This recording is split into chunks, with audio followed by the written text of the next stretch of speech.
Ahmadiyya movement is not Islam, although the movement claims to be the true Muslims, right? The slogan is that we are the true Muslims, and the rest of the Muslim community around the world, 2 billion odd Muslims, are not upon true Islam.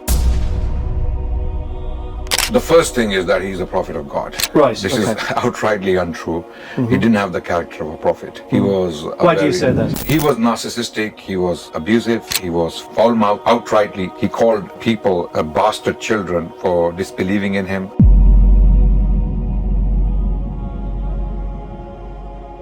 Mirza Ghulam Ahmad Qadiani claimed that Prophet Muhammad stated that there was a prophet in India who was black-skinned and his name was Kahin. In other words, Krishna or Krishan, right? We are asking them to produce this statement. There is not a collection of hadiths on the planet. In fact, he claimed to be him, the very essence of Prophet Muhammad himself. He claimed to be the Prophet Muhammad, the second advent of Muhammad. He claimed to be the second advent of Prophet Muhammad, peace be upon him. He said things like, for example, Jesus was born just as insects are born during monsoon, right? Yeah, he did say this, okay? And he made... and he wrote this? He wrote this categorically. So in case those who don't know Declan is an author, a researcher. He has researched the Ahmadiyya movement. He wrote a book on the Lahori movement of the Ahmadiyya sect, and Voices of Modern Islam is also one of his books. He's very interested in Islam and modern Islam. So do look into these works and do listen to the interviews Declan has conducted recently with other thinkers and intellectuals. Thank you so much, Declan. Thank you very much. Okay, in this interview today, we will be discussing some beliefs of the Ahmadiyya community and how they propagate those beliefs, and when they are challenged on these beliefs, some of them outrightly erroneous, how they respond to those beliefs. So it's like an objective attempt to understand the Ahmadiyya community, their beliefs, and challenges to those beliefs, and how they respond to those beliefs. Hello everyone, you're very welcome to this podcast with me, Declan Henry, and Adnan Rashid, who's a London-based historian. Today we're going to discuss Mirza Ghulam Ahmad and the Ahmadiyya community. Hello, Adnan. Thank you for having me. Thank you very much. Thank you so much for taking the time out of your busy schedule. So I know I've seen all your YouTube clips. You've been very busy the last year doing lots of debates with the Ahmadiyya community. How did you get involved in these debates? First of all, thank you for having me for this interview, Declan, and this is a very important interview. We want to put out our views on the Ahmadiyya community and the movement. How we started these discussions and dialogues was a coincidence. I was at the Speaker's Corner, Hyde Park Speaker's Corner, one Sunday, almost a year ago, and I saw this Irish gentleman who happened to be from the Ahmadiyya movement, and I was told that he's preaching the Ahmadiyya religion.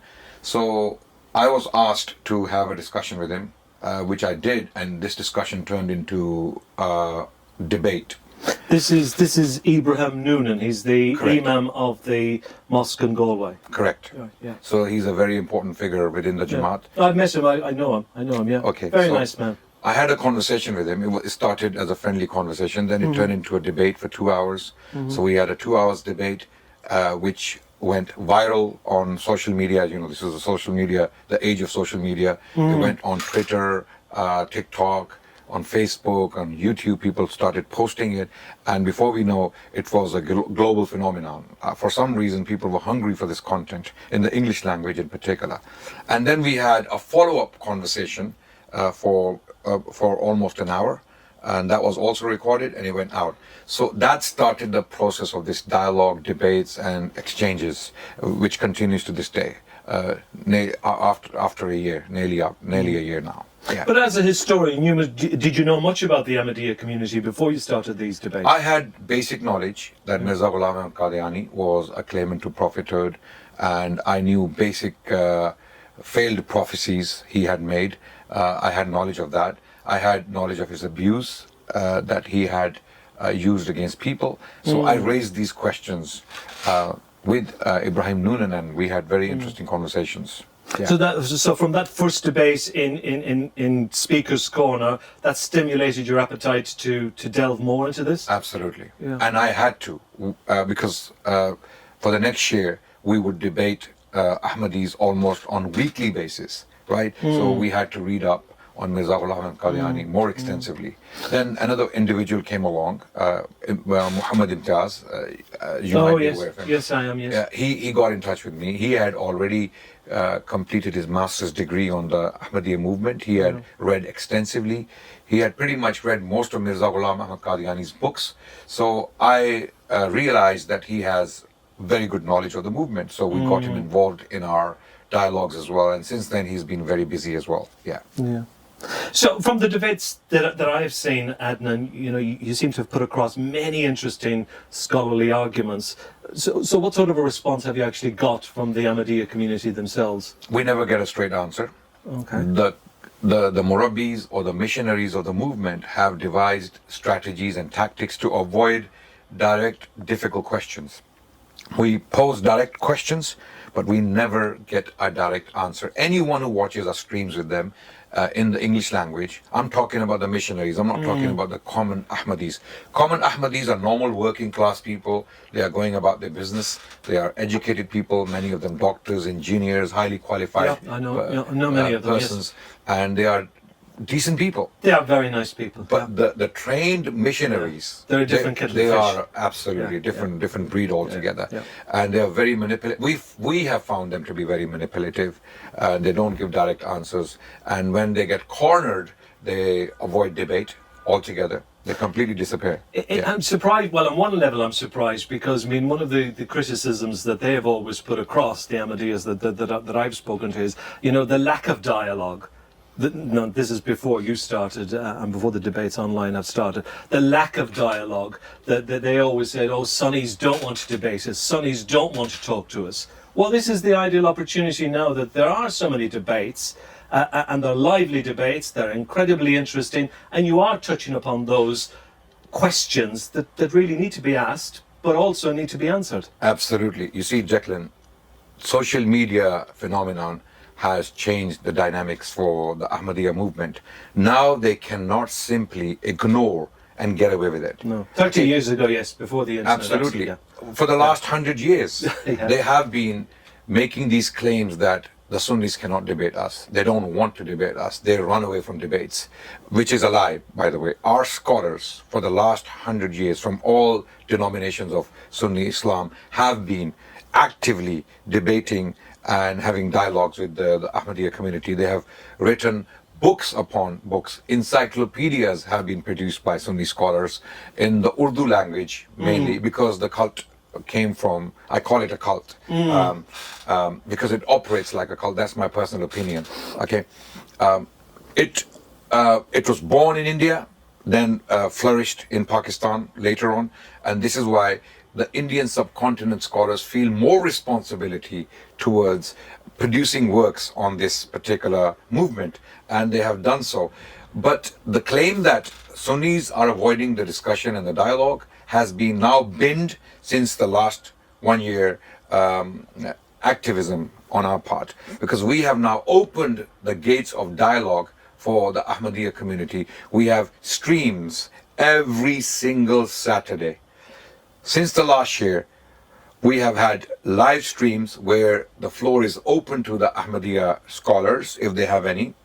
I'm glad that you've said that, because I was going to ask you, who exactly are the top scholars within the Ahmadiyya community? They don't have scholars. They don't have scholars. They have some Arabic-speaking gentlemen who appear to be scholars, who have the attire, who wear the clothing of scholars, but when we dialogue with them, we realize they lack basic knowledge of Islamic principles.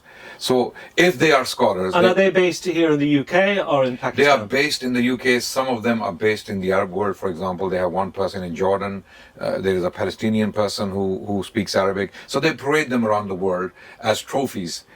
We have Arabs with us. If we have Arabs with us, we have some credibility because the Arabs know the Arabic language. Therefore, they must know more Islam than normal Sunni Muslims, which is, again, a deceptive tactic on their part. Okay, if you ask these Arab scholars whether if they know the Urdu language. They don't. They haven't read Mirza Ghulam Ahmad Qadiani in the Urdu language, and majority of his works are in the Urdu language. course, yeah, So yeah, how yeah, can you claim to be a scholar on your own movement when you don't know the basic language? It's like me claiming to be a scholar of Islam and I don't know the Arabic language. Would you take me seriously? No, that would be difficult. Yes. That would be difficult. It's like someone who claims to be a scholar of Christianity and doesn't know Koine Greek and doesn't know Latin, or a Jewish rabbi claims to be a rabbi and doesn't know the Hebrew language. So this is why we are yet to find a scholarly person among the Ahmadiyya movement. And this is not an exaggeration, this is not a biased statement. I'm being very fair and objective here. I'm yet to find a scholar of Islam among the Ahmadis. No, that was the reason that I asked you, because I just didn't know the answer to that question. And obviously, Ibrahim Noonan, I don't know whether he speaks Urdu or not. No, I he don't think doesn't. He does. I didn't think he would. In my dialogue, I challenged him on this question, and he didn't know Urdu. And he's a convert to Islam himself, yes. Yeah. And Raziullah Noman, obviously you did quite a lot of debate with Razi. He's a missionary. He's a missionary, okay. Yeah. So he wouldn't come into what you'd call top scholar. No, he's a young man. He's very passionate, he's a missionary. Certainly is, yeah. So they have missionaries. Yeah. They have seminaries where they train missionaries to respond to the Sunni attacks, intellectual attacks or theological would attacks. Somebody like Razi, would he not have read all of the works of Mirza He Ghulam claims Ahmad? to have read He all claims of them. to He have. claims to have read all of them, Really? and I believe him. I believe Okay. him. I don't have any reasons to not believe his claim. Now you've read some of them yourself, because Yes. obviously you're fluent in Urdu and you're Yes. a highly literate man. From the debates, we can see that you're ferociously intelligent. If you think so, I don't necessarily agree with that. Well, you have great panache. You're very articulate. Your knowledge flows. But one of the things that I see that you're continuously accused of is not being able to differentiate between what's metaphorical and literal in the writings of Mirza Ghulam. Is that not a little bit insulting to you? It is. It's insulting my intelligence. It's insulting. I thought it would. My credentials, which is not a problem. I don't mind. But when the Qadiani or the Ahmadi Murabbis, You could be forgiven one mistake, but it can't be continuous. I have made mistakes. Yeah. I have made mistakes, and I have admitted those mistakes publicly. Okay. Well, that's good. For example, very often I mix two of the sons of Mirza Ghulam Ahmad Qadiani because they have the same name. They're very similar names. Okay. Yes, Bashiruddin Mahmud and Bashir Ahmad. Yes. Right. You can see they have the same yeah, name, absolutely, right? yeah, it's So very I similar. very often mix them. Yeah. But that's my bad, right? I've always admitted to that problem. That's only a small mistake. Exactly. Small mistake. But when I make a claim, I ensure that I'm making a claim which is evidenced. There is evidence for it, and I'm not just making up. Because at the end of the day, why am I doing this work? I'm doing this work to reach out to the Ahmadi community, the common Ahmadis, for them to realize that this was a mistake. This was a digression. This was a diversion from mainstream Islam. This is not Islam. The Ahmadiyya movement is not Islam. Although the movement claims to be the true Muslims, right? The slogan is that we are the true Muslims, and the rest of the Muslim community around the world, 2 billion odd Muslims, are not upon true Islam. Okay?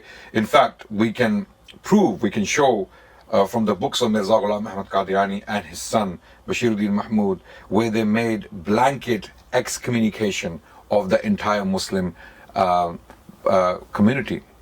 When I say the entire Muslim community, I mean from Morocco to Indonesia. All Muslims are effectively disbelievers because they have rejected a true prophet of God, which makes perfect sense. Yeah. If there is a true prophet of God and if you reject him, you are disbelieving in that prophet, and therefore you're a disbeliever to the followers of that prophet.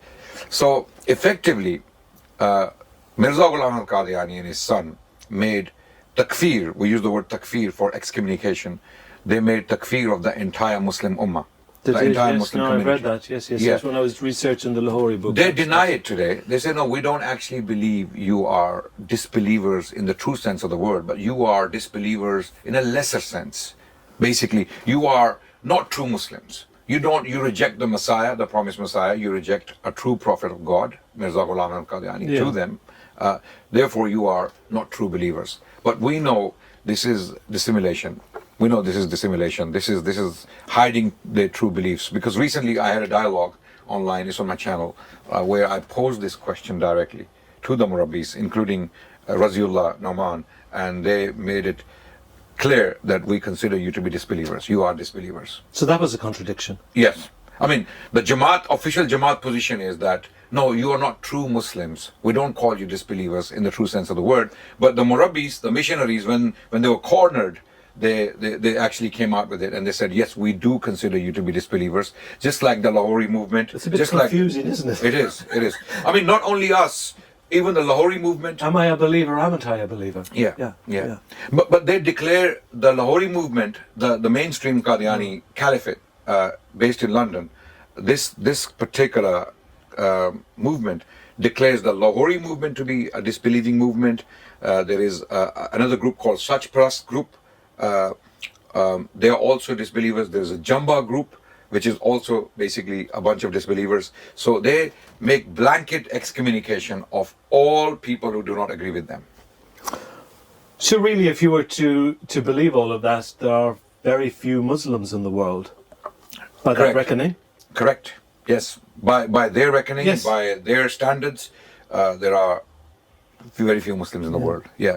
Majority of the Muslims are not true Muslims or disbelievers. Yeah. Wow. Which is very radical. It's a very radical view. Yeah. So you intend to do more debates? Oh yes, absolutely. I don't think these debates will stop. In the English language in particular, because I believe the cream of the crop of the Qadiani movement is in the West. There's still a mountain of questions to ask, isn't there? Yes. Yeah. Yes. I feel it's like peeling an onion. Once you peel one layer, another layer is there waiting to be peeled. 100%. Yeah. And the more we discover, the more shocked we are that these are the kind of things that can be found in the books of Mirza Ghulam Ahmad Qadiani, and how can a common Ahmadi, having read these things, believe in this man as a prophet? But they don't. And I'm going to come on to that in just a moment. Yeah. But first of all, Adnan, can we just look a little closer at the life of Mirza Ghulam Ahmad? I'm going to take advantage of you as a historian. What things do you think that the Ahmadiyya community state about him that are inaccurate or outright untrue? Can you think of anything at the top of your mind? The first thing is that he's a prophet of God. Right. This is outrightly untrue. He didn't have the character of a prophet. He was. Why do you say that? He was narcissistic. He was abusive. He was foul-mouthed, outrightly. He called people bastard children for disbelieving in him. And you have evidence of all of this? 100%. Everything will be evidenced on the screen. Will it? Okay, we will put the quotes up, and the Qadiani movement is aware of these quotes. We have debated them for the last year, and they come back and say that the word bastard here doesn't actually mean what you think it means. It means mischievous. It means, but my point is the word itself is highly offensive. In the Urdu language, the word is harami. I don't know if you know the Urdu language. It's a very, unfortunately I have to use this word for the sake of clarity. The word harami is a very derogatory term. It's basically an insulting word. If you say this word to anyone in Pakistan, India or Bangladesh, you're looking for a fight because it's a very offensive term. But they claim that Mirza Ghulam Ahmad Qadiani used this word in a different sense. But then again, the problem is he didn't use just one word. He used similar words in different languages. Harami in Urdu, Haramzada in Persian, which means the same thing, a bastard child. Dhurriyatul Baghaya in the Arabic language, which means a bastard child. Okay. Why did he resort to using this type of language? He was an abusive man. He used this language to basically express his anger and frustration at people who were simply not believing in him or rejected him. For example, he had a debate with a Christian missionary called Abdullah Atam. I've heard of and he lost this debate. He lost this debate, and due to this loss... Do you know why did he lose it? How did he lose it? Well, first of all, he wouldn't debate in person. He wouldn't debate talking to the opponent, to the interlocutor. Yeah, I did read that, and when I wrote my book, that was my mistake, because I thought that he was actually a very good public speaker, and that these were actually face-to-face Not debates. at all. It was later that I learned that these were written debates. Exactly, and he insisted on having written debates because he lacked confidence in his own ability to have face-to-face debates. Like, for example, if you look at our Speaker's Corner debates, right, we have on-the-spot debates, very difficult debates at times. We debate with atheists, we debate with Christian missionaries, we debate with Jewish rabbis at times, we debate with Ahmadiyya missionaries. So you have to debate on the spot, and you don't know what's coming. It's live, it's spontaneous. Exactly. Anything can happen. Mirza Ghulam Ahmad Qadiani lacked that acumen, and he himself actually wrote that it is not for a transvestite to have manly debates like men in public. He wrote himself, and for some reason he indicts himself by making this statement. He used the word mukhannas. Mukhannas means a transvestite, someone who lacks male characteristics. So he is saying that only a man can have public debates, but he never had one. He never had one. He insisted on having written debates, and even with this Christian missionary, he lost the debate. And am I correct in saying that he only ever had one debate with this gentleman? Correct. Yeah, correct. Okay. And he lost the debate. Yes. How we know that is because he lost his own followers. People who were with him when the debate started left him and became Christians.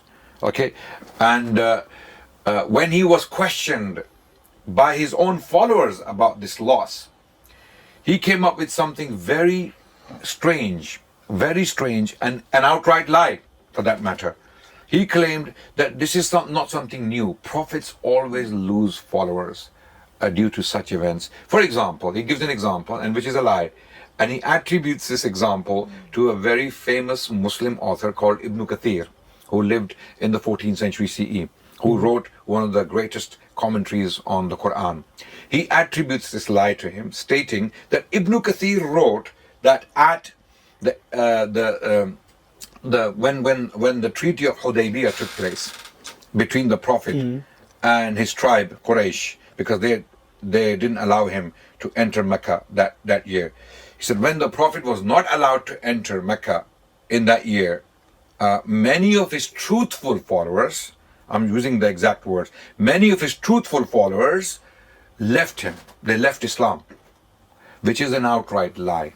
What sort of numbers are we talking about here? He said many. Many, okay. He said many, and we cannot find trace of one.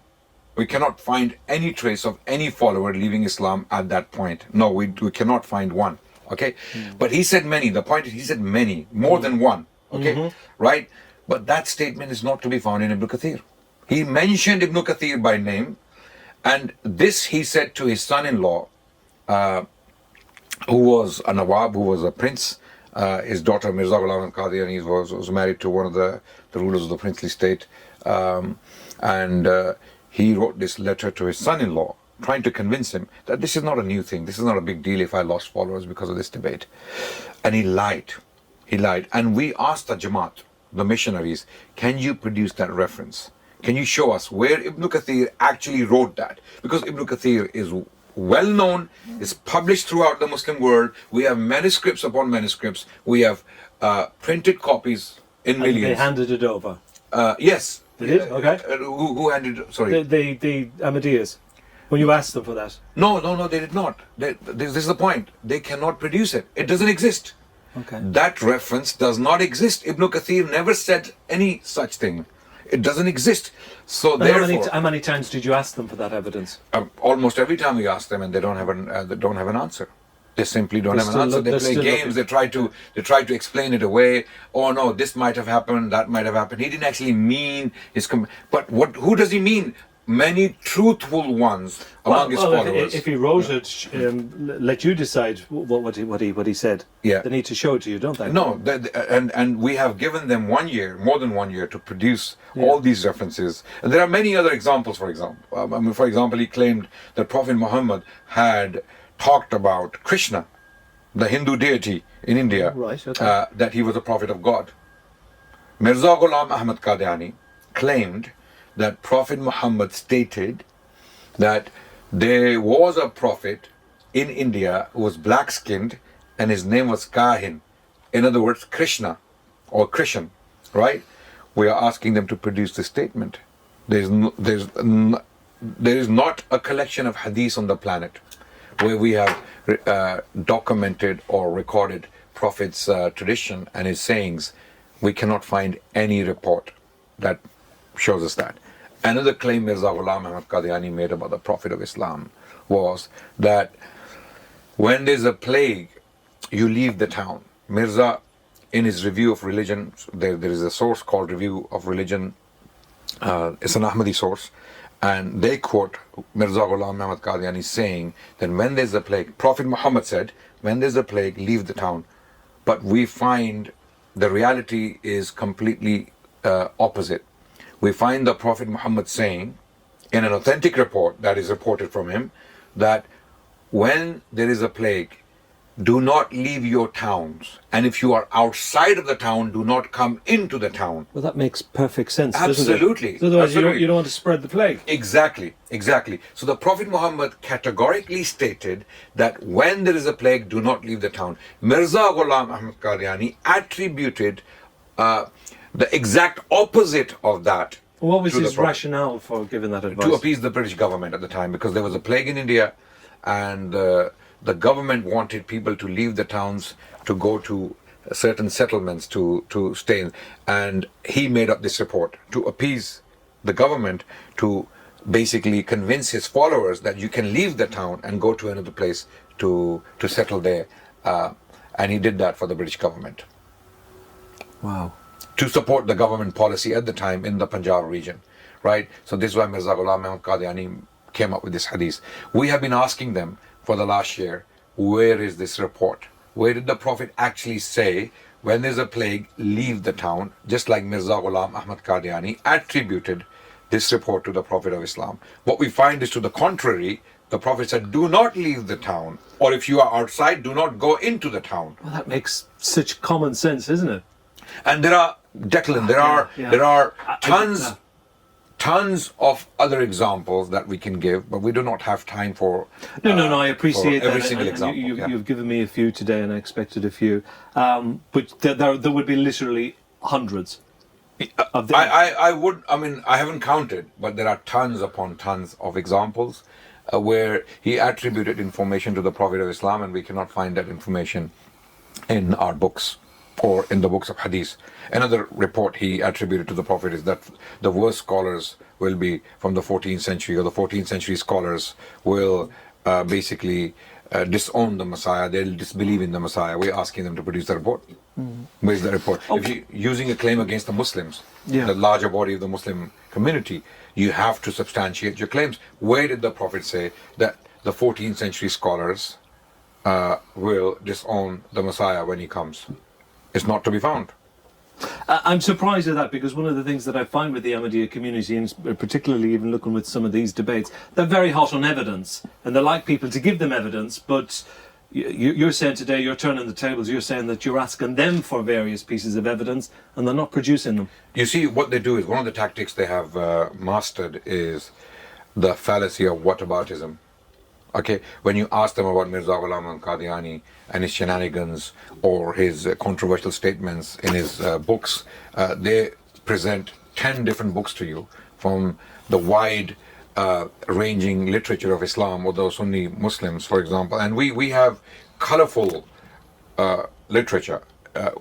Our scholars in the last 1,400 years have produced hundreds of thousands of volumes on philosophy, poetry, mysticism, Sufism, and commentaries on the Quran, commentaries on the hadith of the Prophet, and books on history. What they do is they will pick up statements that are outrightly erroneous from the literature of Sunni Muslims, or maybe some Sufi mystics, for example, who are describing their mystical experiences and their spiritual, experiments, who are describing and these things are personal. They're not binding upon the Muslim community. They will present those things to defend Mirza Ghulam Ahmad Qadiani.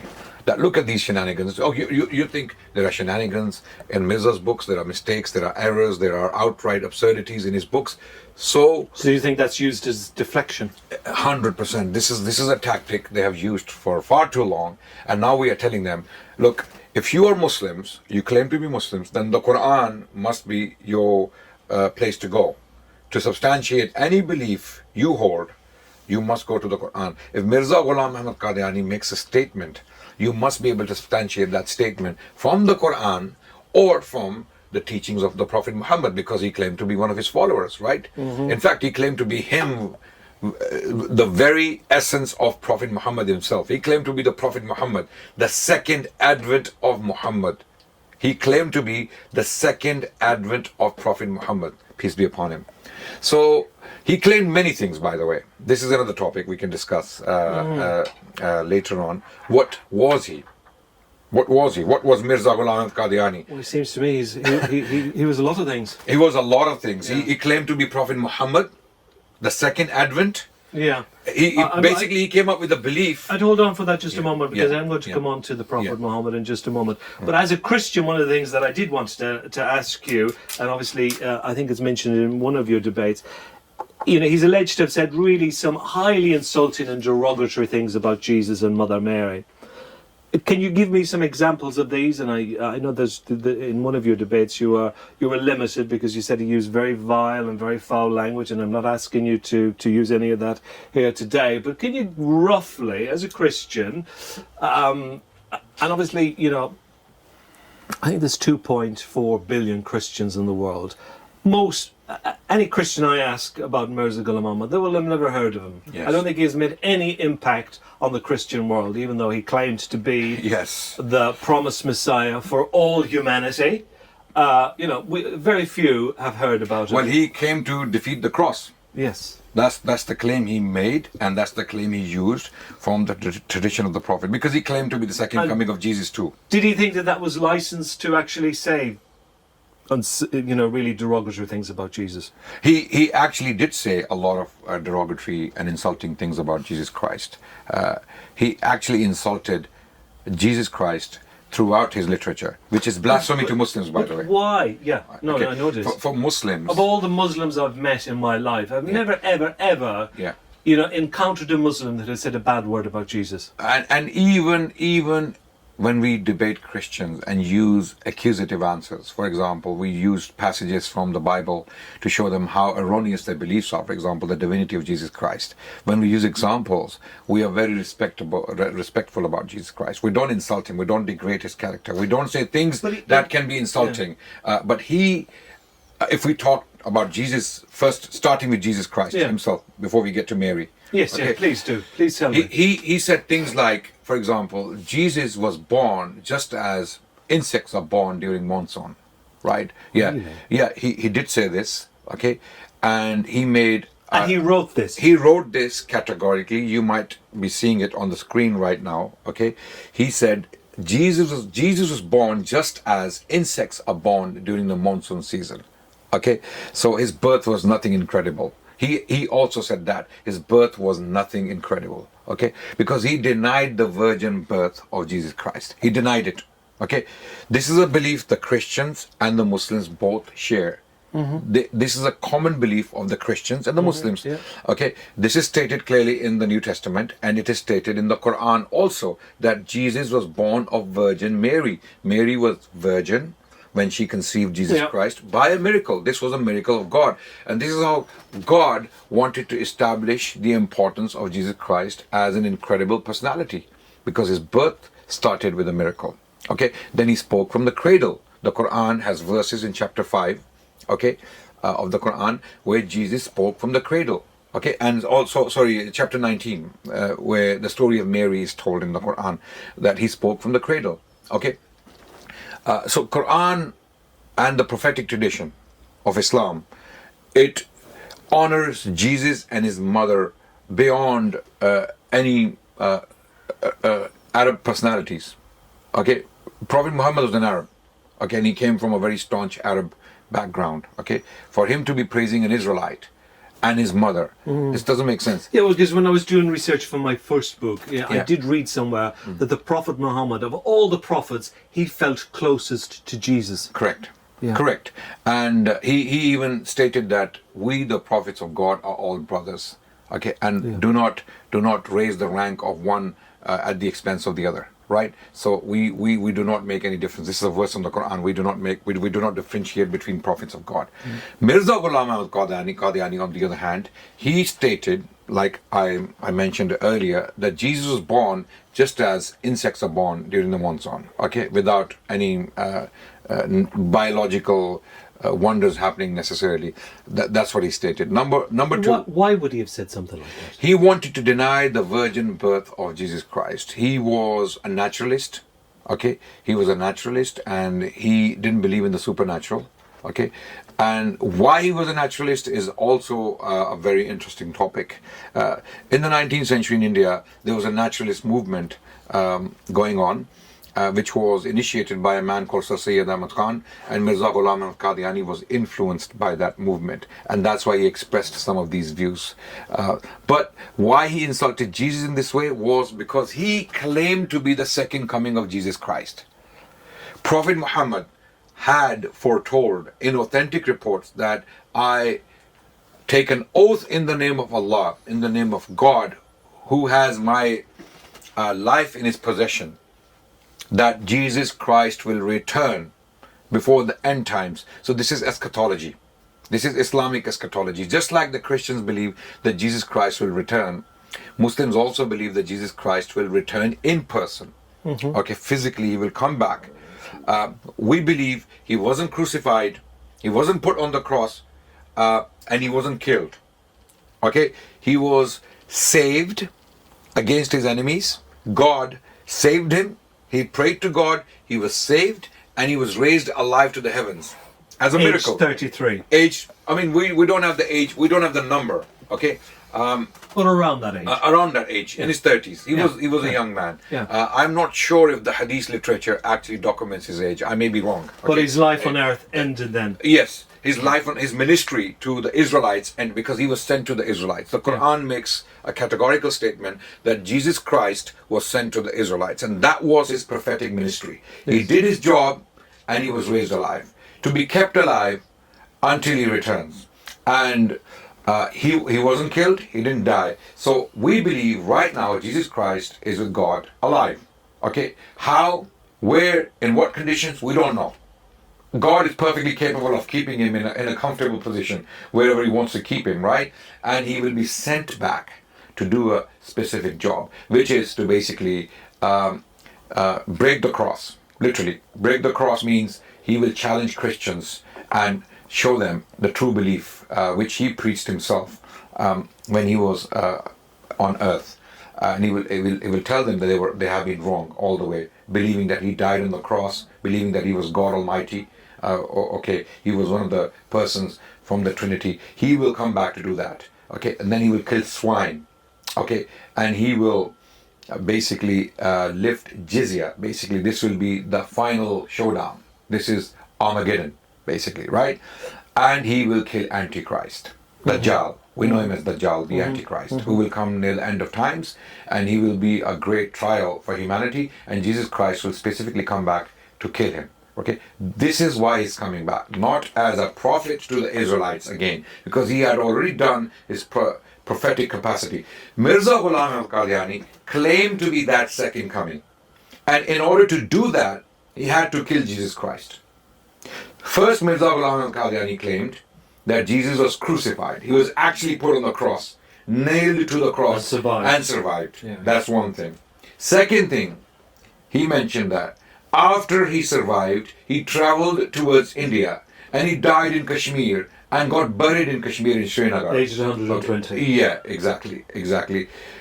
Where he got this? And this is very, very, very, very hard. Good luck to the person that wants to debate them on this. This is very hard to prove the Kashmir part to it, because he stated as a divine revelation from God. Yeah. How do you prove that? Exactly. And he's the only person in humanity who leads a movement like this, who came up with this idea Okay, and on top of that, I'm glad that you mentioned that point, because I was going to ask you that. Anybody else has tried to rearrange? so there was a Jewish journalist who had written this theory before Mirza claimed this incredible thing about Jesus Christ and his life. And for some reason, he also claimed that Jesus had come to India and died in India. And Mirza Ghulam Qadiani took that idea, possibly from him. But there is this precedent, the only precedent we can find of this theory in human history. Okay, so it seems that Mirza Ghulam al-Qadiani was borrowing ideas from a number of different sources. He took stuff from the Sufis, he took stuff from the Christians, he took stuff from some Islamic thinkers in the 19th century and adopted those ideas and made up his own religion in his Ruhani Khazain or in his books, for that matter. Okay. But did he, going back to Jesus, do you think that he saw some weakness in Jesus? Yes, he did. He had to find a weakness in Jesus. Why? Because, look, it is but natural for people to demand miracles. Because the first coming of Jesus Christ was packed with miracles, incredible events. Jesus, did amazing, wonderful miracles in the New Testament, according to the New Testament, and the Quran. The Quran attributes some very powerful miracles to Jesus Christ. For example, he made birds of clay and blew life into them with the permission of God. Right? He basically healed blind and lepers. Okay. By the permission of God. He did all these miracles according to the New Testament and the Quran. So people naturally demanded miracles from Mirza Ghulam Ahmad Qadiani. You are the second coming of Jesus Christ. You are the promised Messiah, as foretold by Prophet Muhammad, peace be upon him. Now that Jesus Christ has died and buried in Kashmir, you are that second coming. Can you show us miracles? And how did he respond? Well, those miracles that you attribute to Jesus Christ were not actually miracles. That was mesmerism. That was mesmerism. And again, I'm not making these claims just because I like to make these claims. The evidence is on the screen. You can see where he categorically stated that these miracles of Jesus Christ were amle tirb. He called it amle tirb, basically in the English language, mesmerism. This was not basically miracles. These were tricks that Jesus performed, and people thought these were miracles. So Jesus was a trickster. Wow. Okay. And this is what Mirza Ghulam Qadiani, to get away from performing miracles or to actually substantiate the spiritual power of his ministry. Let's undermine Jesus in every way possible. 100%. That was the idea. The idea was to undermine Jesus Christ, to inflate his own character, so that people actually believe his claim to be the second coming of Jesus Christ. This is why he's called the promised Messiah. Which promised Messiah is the question. Jesus Christ. By the way, the term promised Messiah is not an Islamic term. It's actually a Jewish term that he used to claim for himself. Okay, in Islam, we simply have this concept, the second coming of Jesus. We have this concept, the second coming of Jesus. We don't call him the promised Messiah. Okay, Masih Maw'ud, the term they use for Mirza Ghulam Qadiani, is not even an Islamic term. It's not used in the literature of Islam anywhere, right? Masih Maw'ud, or the promised Messiah. It's a Jewish term that Mirza Ghulam Qadiani decided to use for himself. And he meant Jesus Christ, the second coming of Jesus Christ. So that's why he had to belittle Jesus Christ, deny his miracles, okay, kill him on the cross, sorry, not kill him on the cross, put him on the cross and kill him in Kashmir. And amazingly, this is something you have to know. His magnus opum, as they say, okay, magnum opus, okay, the work he produced and he was proud of, called Barahine Ahmadiyya. His 5-volume. It's 5 volume, which was supposed to be 50 volumes. He had promised to produce 50 volumes of this book, or 50 parts of this book, and he took money from the Muslims to publish that book. The book was never completed, it was never produced, and the money was never returned, although the Jamaat claims that the money was returned. And amazingly, Declan, he wrote categorically, the book is complete. I have written the entire book. it has powerful 300 arguments in favor of Islam. It has powerful 300 arguments in favor of Islam. The book is complete. I have already finished the book. In 1879, this claim was made. Okay. Now I need money to publish the book. Can you, the Muslims, give me money so that I can publish the book?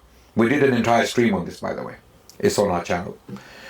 And then the book was never produced. He was given money, tens of thousands of rupees.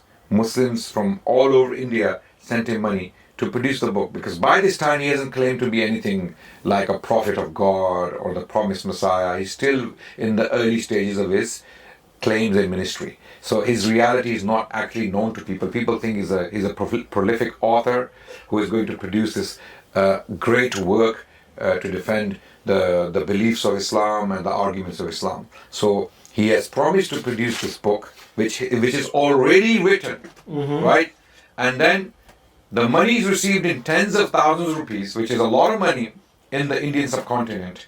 Did they expect it to be in 50 parts? Yes, right, exactly. Why were the people sending money? Because they want to see these 300 arguments in favor of Islam. So, but he says he got the 300 arguments into 5 volumes. No, he didn't say that. He never claimed the book. He claimed the only difference between 50 and 5 is a 0. That's what he said.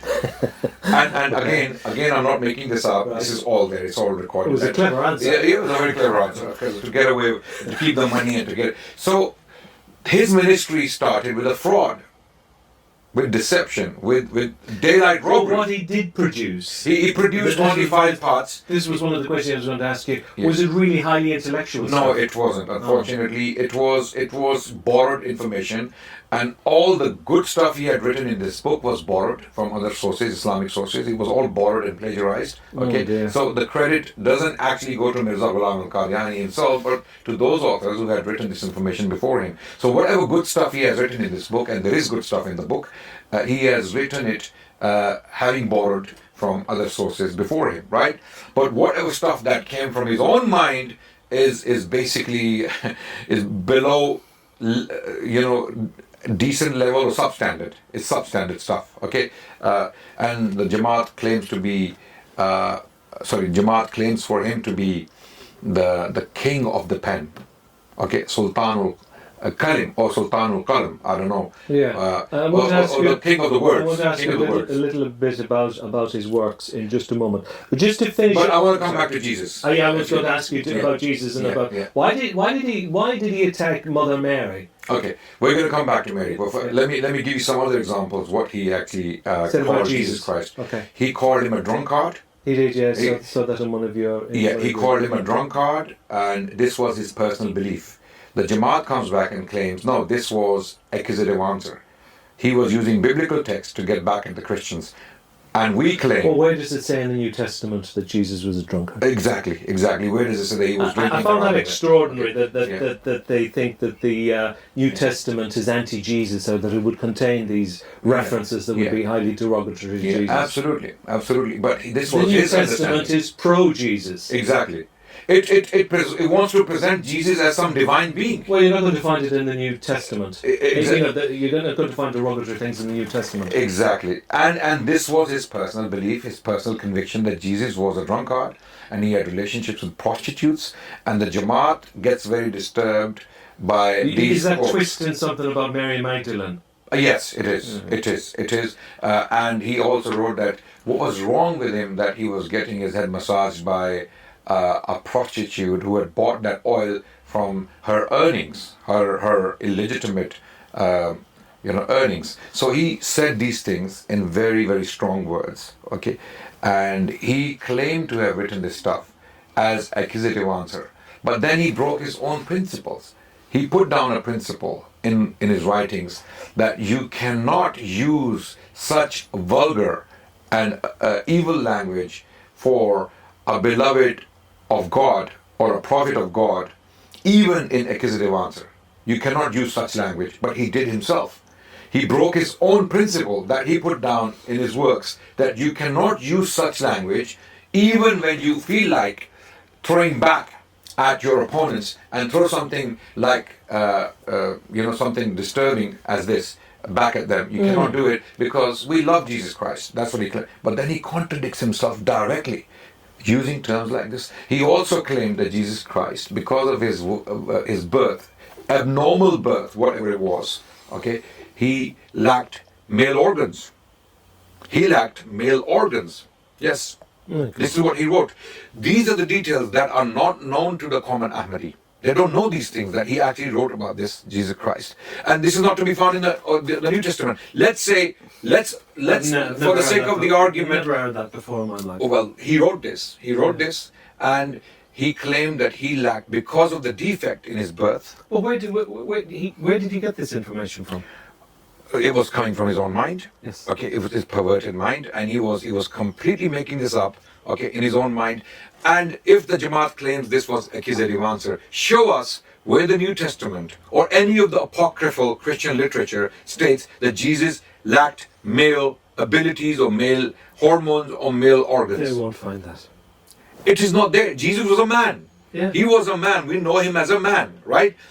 So these are the kind of insulting things he wrote about Jesus Christ, that he was a drunkard, he was a man of loose character. The reason why God did not call him Husur in the Quran, Yes, like I know. he did, he did with John the Baptist, he did not call him Husur in the Quran because Jesus had these accusations against him. So he's now trying to use the Quran to justify these accusations. If this is accusative answer against the Christians, why is he referencing the Quran, using the example of John the Baptist as someone who's mentioned as a pure person, someone who's faultless, for example, and not Jesus Christ? So he's actually using the Quran to justify his beliefs. So these are very disturbing things he wrote about Jesus Christ. To give you some examples, there is a lot more, Declan. There's a lot. Our scholars, Sunni scholars, okay, have written books on this topic alone. His insults on Jesus Christ in the Urdu language. I'm glad that you said that the ordinary Ahmadiyya doesn't know this, because, you know, I know one particular Ahmadiyya who said to me, Declan, do you really believe that we would follow somebody? You know, do you believe that we believe that Mirza Ghulam Ahmad was the promised Messiah and follow him if he said these horrible things? I genuinely there are two options. That they don't know. They don't know. There are two options. Either they do know, like the missionaries do, and they basically hide it and don't want to face it. Because the missionaries do 7 years training or something like that. So they would have to read in full every word that Mirza Ghulam Ahmad. They are taught about these problems. They have to be, because they can't complete a sentence without mentioning his name. Exactly. And they are taught about these problems and how to respond to them. So their training is not about making them scholars of Islam. Their training is about how to defend the cult against attacks. It's very deceitful. Yes, 100%. And this is why you don't see scholars among them. They don't produce scholars. And the reason is, Declan, if they produce scholars, well, you have to be constantly on your guard, haven't you? Exactly. But look, why do they discourage scholarship? Why do they discourage scholarship? Because they know once their own Murabbis start to learn the Arabic language and they indulge deep into the literature of Islam, they will realize how substandard the writings of Mirza Ghulam Ahmad Qadiani were. If they started to look into Al-Ghazali, let's say, or Ibn Taymiyyah, or works of Ibn Hajar, and big names, who have Fakhruddin al-Razi, for example, right? These great scholars of Islam, intellectuals and philosophers and thinkers, if these Ahmadi Murabbis or Qadiani Murabbis, if they were to read this literature, they would immediately realize that Mirza Ghulam Ahmad Qadiani was a charlatan, he was just an imposter, and he was a very substandard writer. So coming back to Jesus Christ again, so that we don't go off the track, this is a very interesting topic.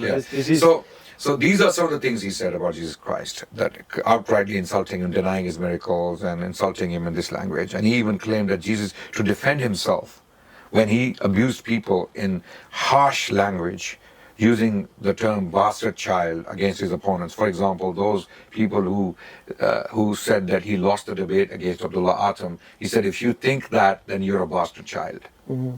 You are a bastard child. He wasn't a good loser. Yeah, exactly. He wasn't a good loser. But then when people said, how can you use this language, man? What is wrong with you? How can you use this language and claim to be a prophet? He said, well, Jesus used this language. Jesus used this language against the Pharisees and the Sadducees, so he called them bastard children, but Jesus didn't. He called them the adulterous generation, as if we take the New Testament narrative to be accurate. He called them, according to the New Testament, adulterous generation. That's not quite calling them bastard children, right? He would be calling his own people bastard children if this is what he believed. But Jesus never used this language, okay? His language was so harsh and so abusive that today, when we start to talk about it in front of the Qadianis, they simply don't have the patience to listen to it. And by the sounds of things, it just wasn't one or two words, it was several passages. Declan, people have made alphabetical dictionaries of his abusive language. I can show you. This is what I need to read. Okay. Yeah, I will show you Yeah. an alphabetical dictionary of his abuse that runs into pages. When you're doing research like this, Adnan, you get a little piece here, a little piece there. Yeah. All the evidence should really be mapped out. Absolutely. Yeah. And you see, the evidence is so much that his 80-odd volumes, or 80-odd books in 22 volumes published as Ruhani Khazain, it is filled with all these things I have mentioned. Okay, so you can do a PhD on Mirza Ghulam Qadiani on one aspect alone, his abuse. You can do a PhD on that, and I'm not making this up. Okay. I will show you the alphabetical dictionary that some of our activists have created of his abuse, starting from Alif, Ba, Ta, Tha, Urdu alphabets, and the abuse that he has used. I would really like to see that. Just to finish off this point, Mary. Tell me about Mary. Why did he attack Mary? It's one thing attacking Jesus. In order to cast light on the miraculous birth of Jesus Christ, he had to attack Mary. He had to cast doubts on her character. So he stated many things that are extra biblical. So this claim that Mirza Ghulam Ahmad Qadiani was using these ideas or claims to get back at the Christians, or this was accusative answer, doesn't make sense. You know why? Because a lot of the stuff he used against Mary is not biblical, and it's not even extra biblical because we cannot find it anywhere else. For example, he claimed that I read in the books of a Fazil Yahudi, to use the exact term, right? I read in the books or in the works of a Fazil, a learned Jew, who wrote the story about Mary marrying Joseph against the law of Moses. So he accused Mary of living in an illegitimate relationship with Joseph the carpenter. Mm-hmm. So basically, the story goes, which he tells in his works, borrowing from an unknown Jewish source that we cannot find. We have failed to find it. The Qadiani Jamaat cannot produce it. It's been 100 years. They haven't produced that source. They don't know where Mirza got this information from. He claimed that a Fazil Jew, a learned Jew, wrote this. And no one knows who this learned Jew was and where that book is or where that source is. And the story he tells is, and I'm going to summarize it, that Mary, when she got pregnant, when she was pregnant, obviously questions were raised about her character. To avoid embarrassment, her elders took her to an old man called Joseph the carpenter. So they got her married to Joseph the carpenter against the law of Moses. So Mirza Ghulam Ahmad Qadiani uses three terms here to describe this phenomenon: against the Torah, against the law of Moses, and against the Sharia of Allah. Three terms interchangeably.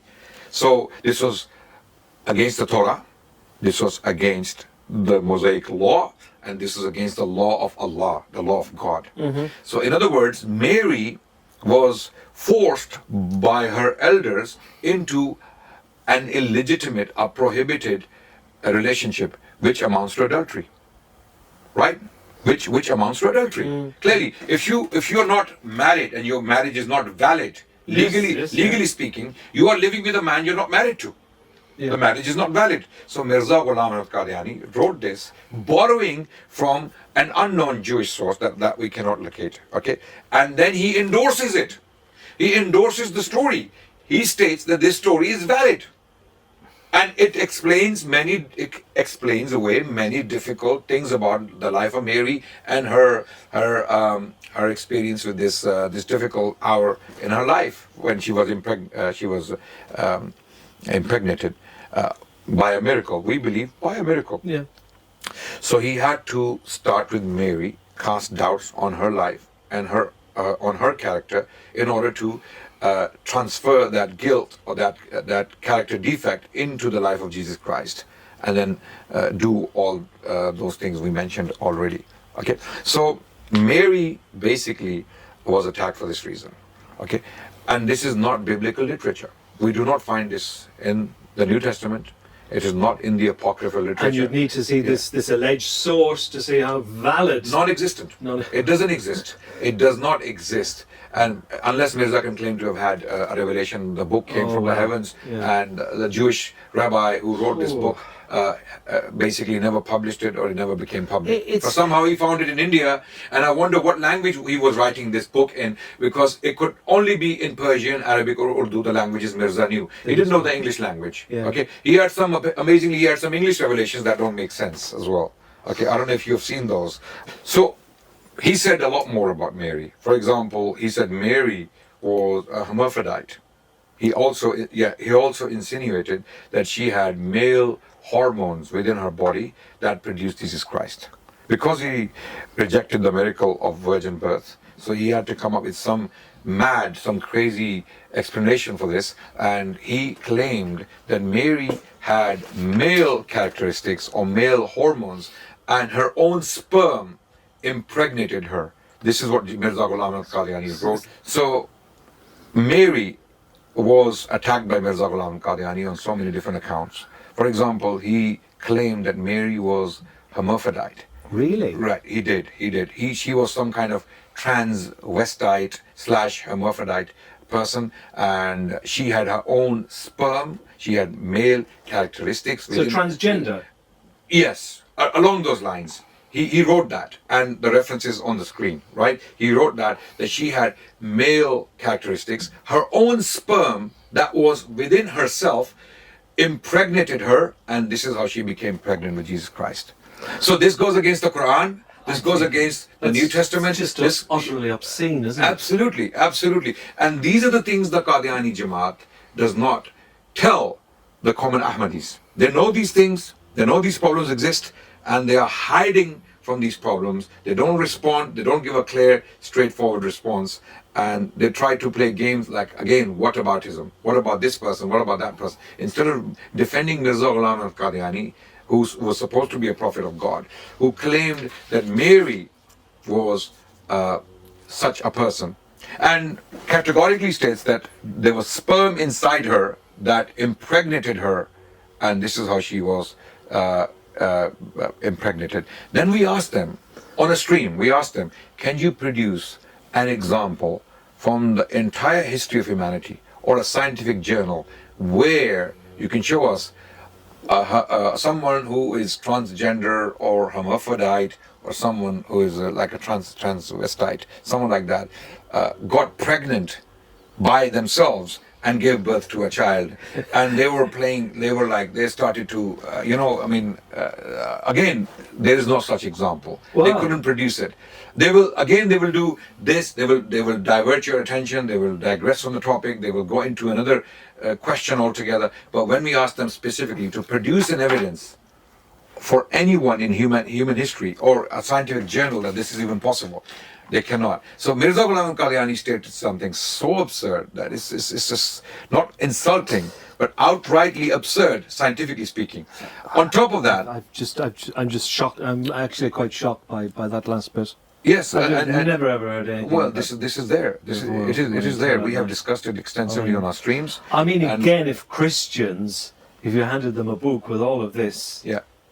We have to. I think we have to, so that say, well, you've got to accept this man as your promised Messiah. Yeah. Who came for humanity? Yes. Who came for all humanity. Yeah. It doesn't even stop there. I mean, he insulted all other religions. I mean, even Hindus. He called there was a group of Hindus called the Arya Samaj. He insulted their women because of a tradition they had called Niyog.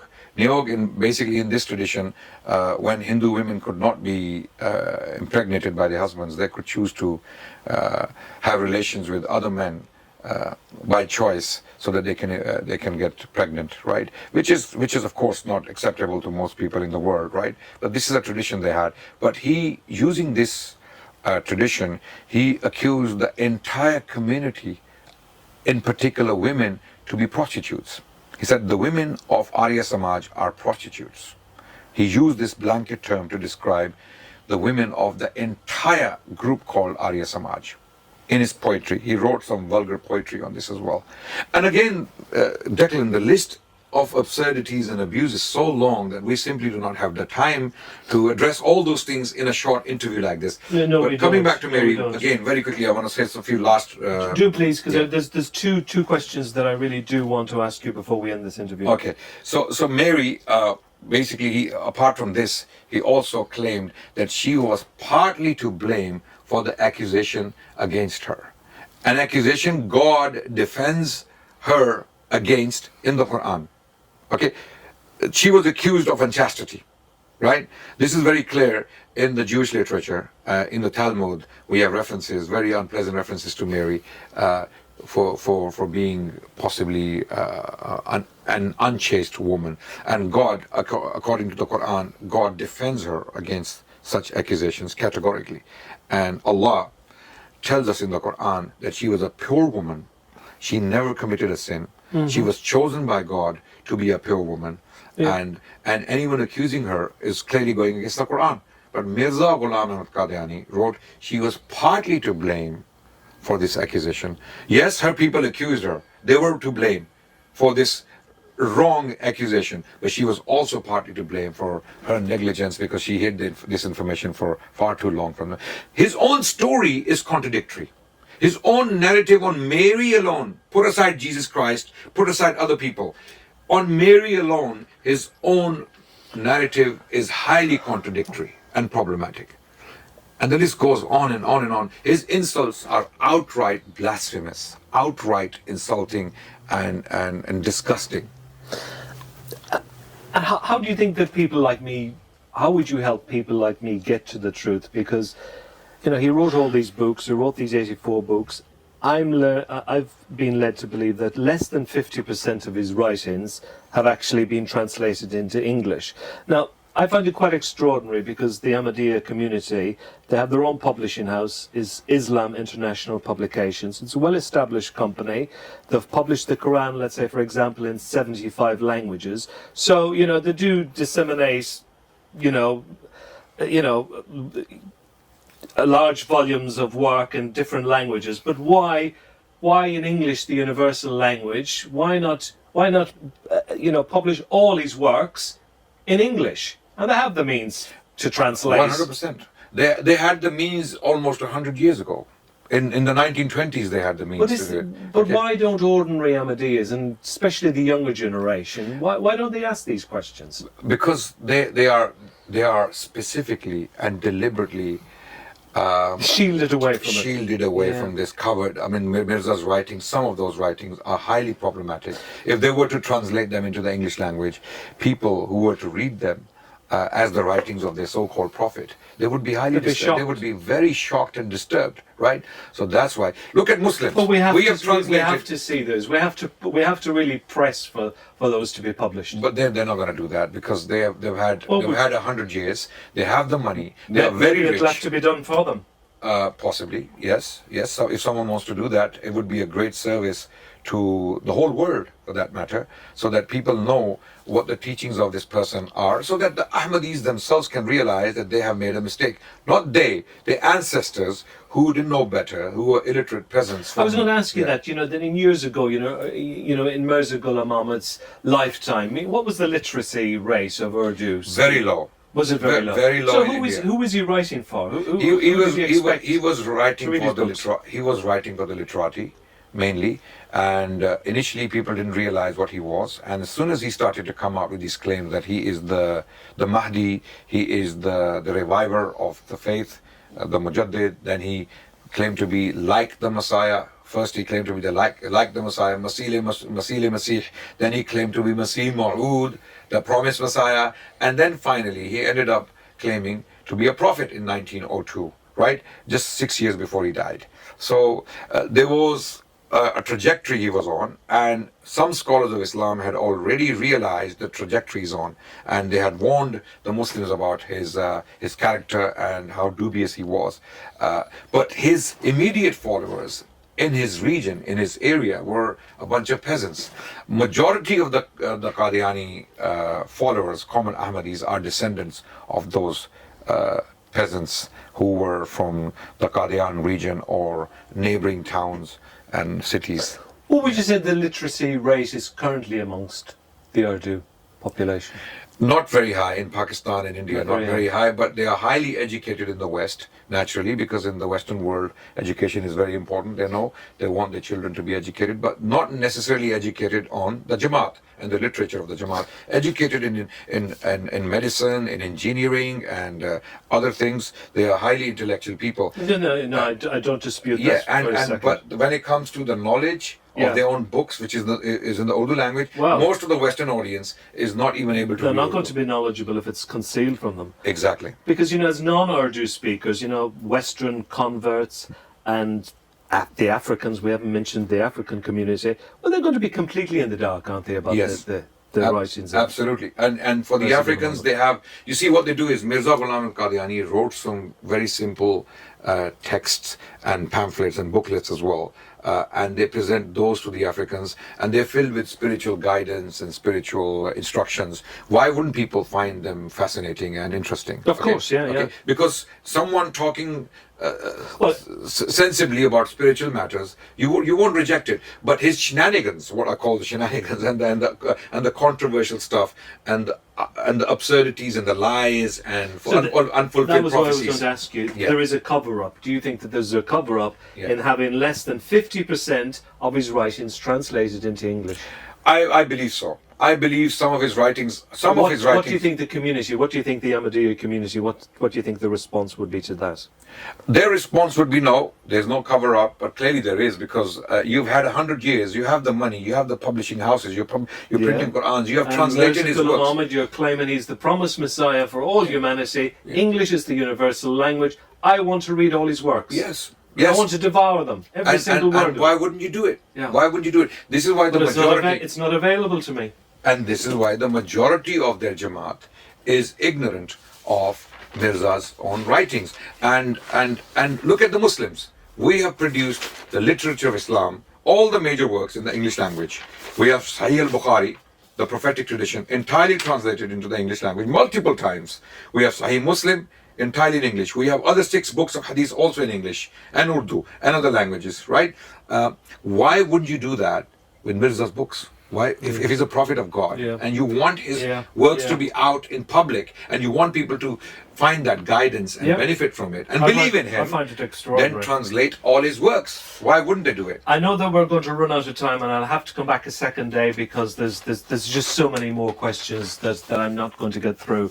But one last point I would like to address, which please do, and then I'll about ask his you. prophecies. So-called prophecies. Oh, yes. If you feel you have time for that, I was going to ask very you. quickly, we can mention. I was going to ask you, because this really only came to my attention after I had completed the book on the Lahori Ahmadiyya movement, because I went through his revelations, and I tried my best to put it into an interesting narrative. I did struggle, and the Lahoris struggled as well to get me sources in English about his revelations. That was a bit of a struggle, that part of the research.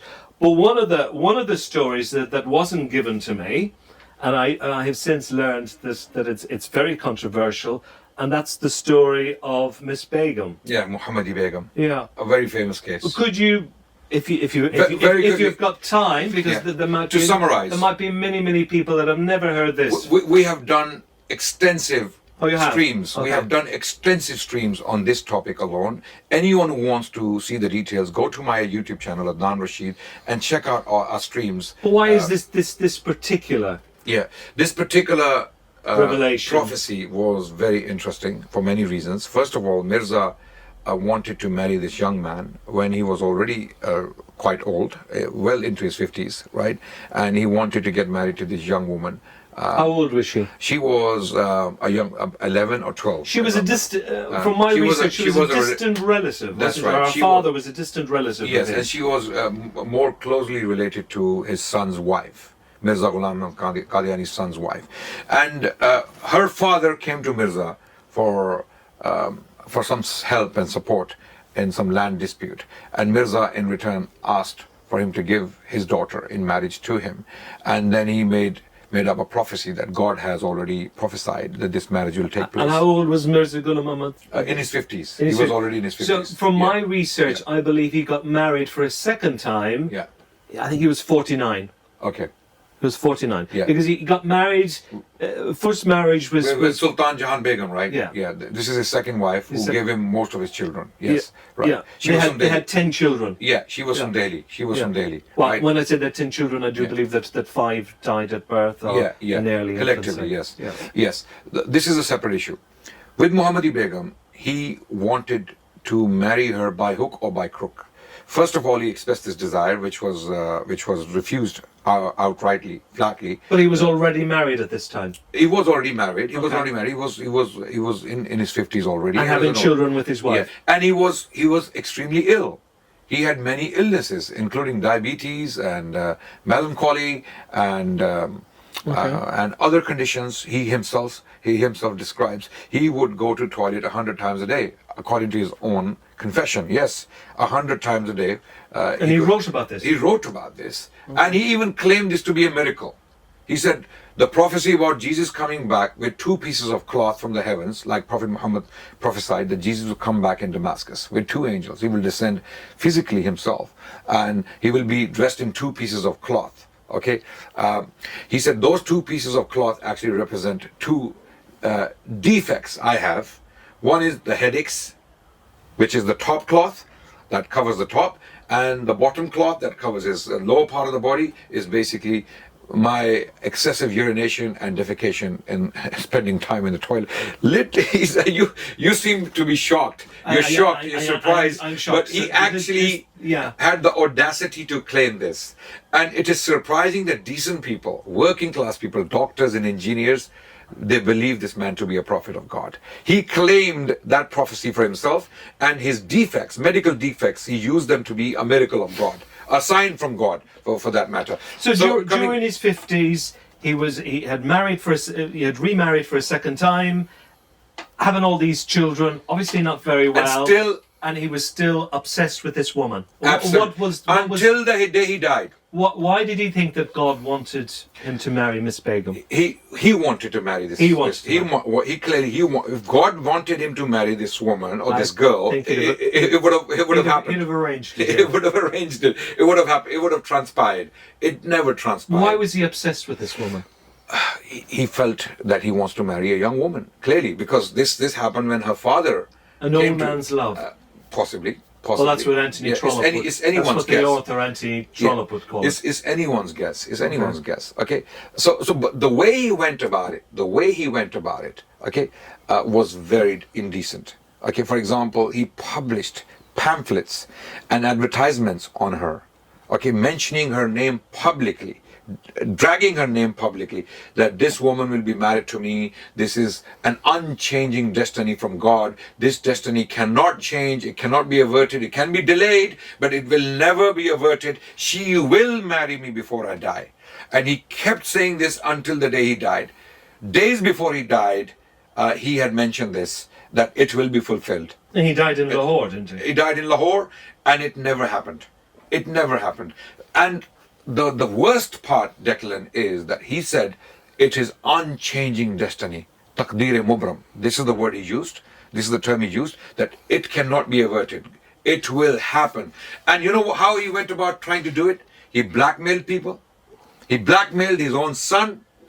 He told his son that if your wife does not talk to her family to convince them to give this girl to me in marriage, she will be divorced. And he forced his son to divorce her. He forced his son, and his son was refusing to divorce her. This actually occurred. So he was trying to make this marriage happen by hook or by crook.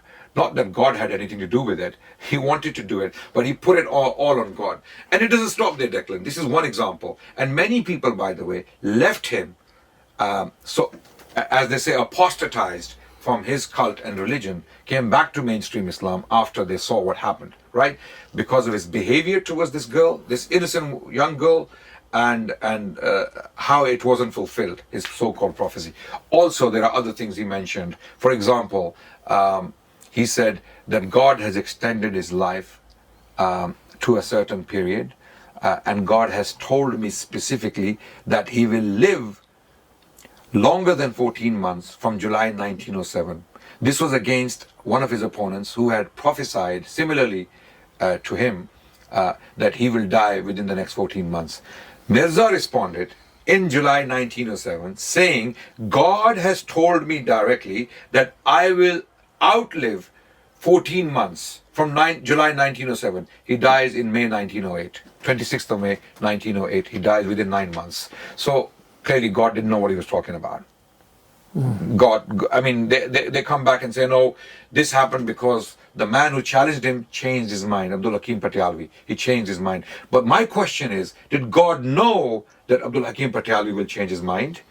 And if he knew, why did God tell Mirza that he will outlive 14 months from July 1907? This is God playing games, God not knowing what he's doing. God is not organized. But Miss Begum's husband lived, didn't he? He didn't. He die. Was also prophesized to die. You know, basically, Mirza Ghulam Qadiani said, if she is married to someone else, Muhammadiyya Begum, then her father will die and her husband will die. So, for argument's sake, if this young woman, if her husband did die, he didn't die. He didn't die, but if he did die, he was going to marry her. So, what was he going to do with his wife and children?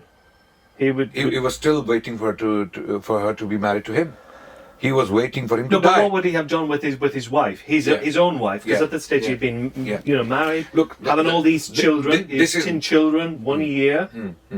To his own children. You mean Mirza's own children? His own children. He was a prophet of God. He was the promised Messiah. He could have had many wives. Right. Okay. You know. So the issue was how he went about it. So first, the prophecy, half the prophecy was fulfilled because her father died within that time. But her husband, Sultan Beg, lived for another 40 years. And Mirza prophesied that he will also die within 3 years. He didn't die. And when people went back to him, asking him, okay, the father died within the time, because he was an old man, he was already dying. Okay, it's only common sense that he will die soon, because he was already elderly and he was quite ill. But this guy, who was a young man, why didn't he die? Mirza said, well, he changed his mind, he repented. Repented for what? Exactly. Repented for what? If he repented, in that case, he should have divorced Muhammadiyya Begum so that Mirza's prophecy can be fulfilled. He never divorced her. He had children with her, and they both died disbelieving in Mirza. Muhammadiyya Begum and Sultan Beg died Muslims. They didn't believe in Mirza Ghulam Qadiani. Okay? So, to summarize, these are only 2 examples I gave you, his failed prophecies. There's a long list of these failed prophecies that we have discussed. For example, Abdullah Atam, the man he debated, the Christian missionary. I know about him. He stated that he will die on a certain date.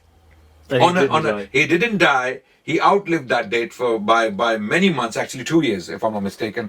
And on that day, when he was supposed to die, in Qadian, people were basically doing religious, spiritual gatherings and praying for his death. And Mirza actually did some ritual. He took some chickpeas and blew on them something, and he threw them in a well. And he said, don't look back. And this was to kill him. This was to kill Abdullah Atam. Maybe it was a magical ritual, or maybe some kind of spiritual shenanigans he tried to do to Abdullah Atam. Abdullah Atam outlived the prophet. And many people, actually, his opponents, celebrated. And again, many people apostatized. So if Mirza was a true prophet of God, a lot of these prophecies would have been fulfilled, and he would have had a lot more followers today. Just to finish off on the story of Miss Begum, what is the response of the Ahmadiyya community for this? There's no, I mean, when we asked them, if this was unchanging destiny, and it never happened, why did Mirza not get married to her? They say, oh, the marriage took place spiritually in the heavens. So this was again metaphorical spin. This was a metaphorical marriage that happened with God. Inside of God, they were both married spiritually. Okay, that's one response. The other response is that, oh, it didn't happen because God changed his mind. Simply, God changed his mind.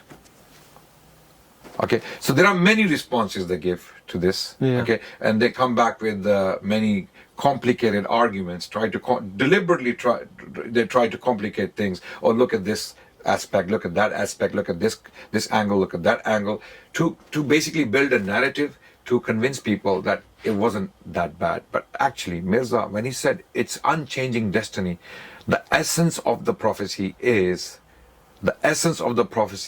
unchanging destiny. And what was the essence of the prophecy? I will marry Muhammadi Begum. Full stop. And it never happened. And he didn't marry her. It didn't happen. Yeah. And then we've got to leave it at that for today. There's still lots of questions I've been unable to ask you. Time has run out. We can do it again. We'll have to come back a second time. But for today, thank you very much indeed. You're most Thank you so welcome, much. Declan. Thank you. My pleasure.